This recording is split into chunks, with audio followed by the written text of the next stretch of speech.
Hi ವಿದ್ಯಾರ್ಥಿಗಳೇ, ಎಲ್ಲರೂ ಕೂಡ ನನ್ನ ಚಾನಲ್ಗೆ ಸ್ವಾಗತ ಹೇಳ್ತಾ ನೋಡಿ, ಇಲ್ಲಿ ಪ್ರಥಮ ಪಿ ಯು ಸಿ ರಾಜ್ಯಶಾಸ್ತ್ರಕ್ಕೆ ಸಂಬಂಧಪಡುವಂಥ ಮೋಸ್ಟ್ ಇಂಪಾರ್ಟೆಂಟ್ ಪ್ರಶ್ನೆಗಳು ನಿಮ್ಮ ಮಿಡ್ ಟರ್ಮ್ ಮತ್ತು ಬೋರ್ಡ್ ಪರೀಕ್ಷೆಗೆ.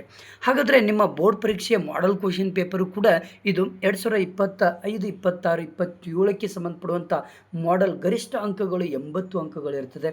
ಸಮಯ 3 ಗಂಟೆ ಇರ್ತದೆ. ಒಟ್ಟು ಪ್ರಶ್ನೆಗಳು 37 ಇರ್ತದೆ. ಇದು ರಾಜ್ಯಶಾಸ್ತ್ರಕ್ಕೆ ಸಂಬಂಧಪಡುವಂಥ ಮಾಡೆಲ್ ಕ್ವಶನ್ ಪೇಪರ್. ಇದರಲ್ಲಿ ಇರುವಂಥ ಕ್ವಶನ್ಸ್ಗಳು ನಿಮ್ಮ ಮಿಡ್ ಟರ್ಮ್ಗೆ ಮತ್ತು ನಿಮ್ಮ ಬೋರ್ಡ್ ಪರೀಕ್ಷೆಗೆ ಆಲ್ಮೋಸ್ಟ್ ಬಂದೇ ಬರುತ್ತೆ. ಆನ್ಸರ್ಸ್ಗಳು ಪಾರ್ಟ್ ಬಿದಲ್ಲಿ ಇದೆ. ಈಗಲೇ ಸಬ್ಸ್ಕ್ರೈಬ್ ಮಾಡಿ, ನಿಮ್ಮ ಫ್ರೆಂಡ್ಸಿಗೆ ಶೇರ್ ಮಾಡಿ.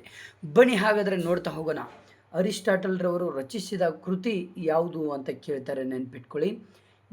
ನಿಮಗೇನಾದರೂ ಆನ್ಸರ್ಸ್ಗಳು ಗೊತ್ತಿದ್ದರೆ ಕಮೆಂಟ್ ಮುಖಾಂತರ ಯಾವ್ಯಾವ ಪ್ರಶ್ನೆಗೆ ಆನ್ಸರ್ ಗೊತ್ತಿದೆ, ಯಾವ್ಯಾವ ಪ್ರಶ್ನೆಗೆ ಆನ್ಸರ್ ಗೊತ್ತಿಲ್ಲ ಅನ್ನೋದು ಕೂಡ ನೀವು ಕಮೆಂಟ್ಸ್ ಮುಖಾಂತರ ಕೇಳಿ. ಹಾಗೆ ಪಾರ್ಟ್ ಬಿದಲ್ಲಿ ಆನ್ಸರ್ಸ್ ಕೂಡ ನಾನು ಕೊಟ್ಟಿದ್ದೇನೆ.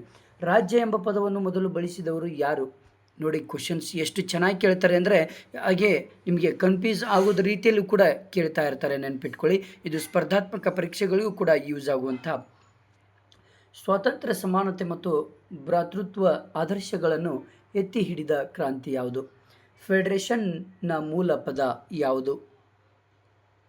ನೆಕ್ಸ್ಟು, ಈ ಕೆಳಗಿನ ಚಿತ್ರವನ್ನು ಗುರುತಿಸಿ ಮತ್ತು ಸರಿಯಾದ ಉತ್ತರವನ್ನು ಸೂಚಿಸಿ ಅಂತ ಕೇಳ್ತಾರೆ. ಇದು ಈ ಚಿತ್ರದಲ್ಲಿ ಇರುವಂತಹ ಚಿತ್ರದ ಹೆಸರು ಅಂತ ಇಲ್ಲಿ ಆಪ್ಷನ್ಸ್ ಕೊಟ್ಟಿದ್ದಾರೆ. ನೀವು ಸರಿಯಾದ ರೀತಿಯಲ್ಲಿ ಹಾಕಬೇಕು. ಫಿಲ್ ಇನ್ ದ ಬ್ಲ್ಯಾಂಕ್ಸಿಗೆ ಏನು ಕೊಟ್ಟಿರ್ತಾರೆ ಅಂದರೆ, ಕೆಳಗಿನ ಪ್ರಶ್ನೆಗಳಿಗೆ ಖಾಲಿ ಬಿಟ್ಟ ಸ್ಥಳ ಭರ್ತಿ ಮಾಡಿ. ಅಂದರೆ ಇದರಲ್ಲೇ ಕೊಟ್ಟಿರ್ತಾರೆ ಆನ್ಸರ್ಸ್. ಇವೆಲ್ಲವೂ ಕೂಡ ಆನ್ಸರ್ಸ್ಗಳೇ, ಆದರೆ ಇಲ್ಲಿ ನೀವು ಅವುಗಳನ್ನು ಆಪ್ಷನ್ಸ್ಗಳನ್ನು ಕರೆಕ್ಟಾಗಿ ಮಾಡ್ಕೊಳ್ಬೇಕು. ಡ್ಯಾಶ್ ರವರು ಹೇಳಿದಂತೆ ಒಂದು ರಾಜ್ಯದ ಜನಸಂಖ್ಯೆ 10,000. ಡ್ಯಾಶ್ ಎಂಬುದು ಸ್ವಾತಂತ್ರ್ಯದ ಮೂಲ ಪದವಾಗಿದೆ. ಅಲಿಖಿತ ಸಂವಿಧಾನಕ್ಕೆ ಒಂದು ಉತ್ತಮ ಉದಾಹರಣೆ. ಡ್ಯಾಶ್ ಇವು ಆಸ್ತಿ ಹಕ್ಕನ್ನು ಮೂಲಭೂತ ಹಕ್ಕುಗಳ ಪಟ್ಟಿಯಿಂದ ತೆಗೆದುಹಾಕಿತು. ತಾಲೂಕು ಪಂಚಾಯಿತಿ ಅಧ್ಯಕ್ಷರ ಅಧಿಕಾರಾವಧಿ ಯಾವುದು? ಇವು ಎಲ್ಲವೂ ಕೂಡ ಕೇಳ್ತಾರೆ. ಹೊಂದಿಸಿ ಬರೆಯಿರಿ. ನೋಡಿಲ್ಲಿ ಪ್ರಾಯೋಗಿಕ ಅಧ್ಯಯನ, ಸುಗ್ರೀವಾಜ್ಞೆ, ಪುರಾತನ, ನಿರಂಕುಶತ್ವ, PIL ಜಿಲ್ಲಾ ಪಂಚಾಯತಿ ಆಡಳಿತ ಅದರ ಅಪೋಸಿಟ್ ನೀವು ಹೊಂದಿಸಿ ಬರೆಯಿರಿ. ಆನ್ಸರ್ಸನ್ನು ಇದು ಮಾಡ್ಕೊಳ್ಬೇಕಾಗುತ್ತೆ. ನೆಕ್ಸ್ಟ್, ಕೆಳಗಿನ ಪ್ರಶ್ನೆಗಳಿಗೆ ಒಂದೊಂದು ವಾಕ್ಯದಲ್ಲಿ ಉತ್ತರಿಸಿರಿ ಅಂತ ಇದೆ. ಪ್ರತ್ಯಕ್ಷ ಪ್ರಜಾಪ್ರಭುತ್ವದ ಅರ್ಥವನ್ನು ನೀಡಿ. ರಾಜ್ಯಗಳಿಗೆ ರಾಜ್ಯಪಾಲರನ್ನು ಯಾರು ನೇಮಿಸುವರು? ಭಾರತದ ಉಪರಾಷ್ಟ್ರಪತಿಗಳ ಅಧಿಕಾರಾವಧಿ ಎಷ್ಟು? ಮೇಲ್ಮನವಿ ಎಂದರೇನು? ಹಾಗೆ ಭಾರತದಲ್ಲಿ ಕೌಟುಂಬಿಕ ನ್ಯಾಯಾಲಯದ ಕಾಯ್ದೆಯು ಯಾವಾಗ ಜಾರಿಗೆ ಬಂದಿತ್ತು? ಎಲ್ಲವೂ ಕೂಡ ಕೇಳ್ತಾರೆ. ನೆಕ್ಸ್ಟ್ ಬಂದುಬಿಟ್ಟು ಕೆಳಗಿನ ಯಾವುದಾದ್ರೂ 5 ಪ್ರಶ್ನೆಗಳಿಗೆ ಪ್ರತಿಯೊಂದಕ್ಕೆ 2-3 ವಾಕ್ಯಗಳು ಉತ್ತರಿಸಿ ಅಂತ ಹೇಳ್ತಾರೆ. ಕಲ್ಯಾಣ ರಾಜ್ಯ ಎಂದರೇನು? ಪರಮಾಧಿಕಾರವನ್ನು ವ್ಯಾಖ್ಯಾನಿಸಿ. ಕಾನೂನಿನ ಆಳ್ವಿಕೆ ಎಂದರೇನು? ಇವು ಕೂಡ ಭಾಳ ಇಂಪಾರ್ಟೆಂಟ್, ನೆನ್ಪಿಟ್ಕೊಳ್ಳಿ.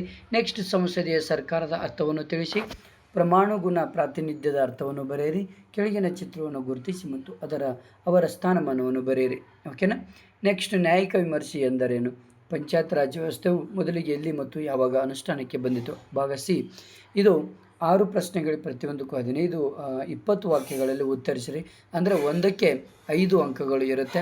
ರಾಜ್ಯಶಾಸ್ತ್ರದ ವ್ಯಾಪ್ತಿಯನ್ನು ವಿವರಿಸಿರಿ.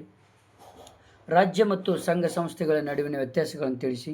ಆರ್ಥಿಕ ಸ್ವಾತಂತ್ರ್ಯವನ್ನು ವಿಮರ್ಶಾತ್ಮಕವಾಗಿ ಪರಿಶೀಲಿಸಿ.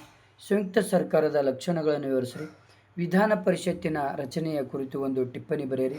ಶಾಸನ ರಚನಾ ಪ್ರಕ್ರಿಯೆ 3 ವಾಚನಗಳ್ಯಾವು? ವಿವರಿಸಿರಿ.